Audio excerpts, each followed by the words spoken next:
தஞ்சாவூரில் ஹெல்மெட் அணிந்து இருசக்கர வாகனத்தை இயக்கிய பெண்களுக்கு 2 லிட்டர் பெட்ரோலை ஜோதி அறக்கட்டளை வழங்கியது மக்கள் மத்தியில் மிகுந்த வரவேற்பை பெற்றது.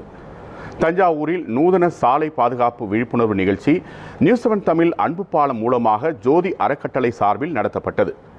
மைசூர் பாகு இனிக்கும் ஹெல்மெட் பாதுகாக்கும் என்கிற தலைப்பில் ஆட்சியர் அலுவலக சாலையில் உள்ள ஒரு பெட்ரோல் பங்கில் நிகழ்ச்சி நடைபெற்றது.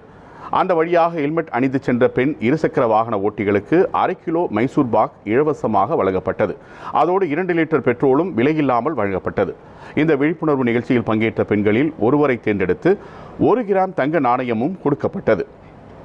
நியூஸ் 7 தமிழ் அன்பு பாலம் மற்றும் ஜோதி அறக்கட்டளை ஆகியவை இணைந்து பல்வேறு சாலை பாதுகாப்பு விழிப்புணர்வு நிகழ்ச்சிகள், ஹெல்மெட் அணிவதன் முக்கியத்துவம் குறித்த விழிப்புணர்வு நிகழ்ச்சிகள், சமூக பொறுப்புடன் கூடிய விழிப்புணர்வு பிரச்சனைகள் பலவற்றை முன்னெடுத்து வருகிறது. அதன் ஒரு பகுதியாக இன்று தஞ்சை பழைய ஆட்சியரக சாலையில் உள்ள தனியார் மைசூர் பாகு நாக்கு இணைக்கும் ஹெல்மெட் தலைமுறைகளை காக்கும் என்ற தலைப்பில் நூதன சாலை பாதுகாப்பு விழிப்புணர்வு நிகழ்ச்சி ஏற்பாடு செய்யப்பட்டிருந்தது. இந்த நிகழ்வில் தலைக்கவசம் அணிந்து வந்த இருசக்கர வாகனத்தில் பெண்களுக்கு தலா 1/2 கிலோ மைசூர் பாக்கு மற்றும் 2 லிட்டர் பெட்ரோல் விலையில்லாமல் இன்று வழங்கப்பட்டது. மேலும் சோழர் கால குடவோடு முறையை நினைவுபடுத்தும் வகையில் அவர்களது பெயர்களை ஒரு குடத்தில் எழுதி போட்டு அதிலிருந்து தேர்ந்தெடுக்கப்பட்ட ஒருவருக்கு 1 கிராம் தங்க நாணயம் என்று விலையில்லாமல் வழங்கப்பட்டது. தலைக்கவசம் அணிந்து வருபவர்களை ஊக்குவிக்கும் வகையில் இந்த நிகழ்வு இன்று நடைபெற்றது.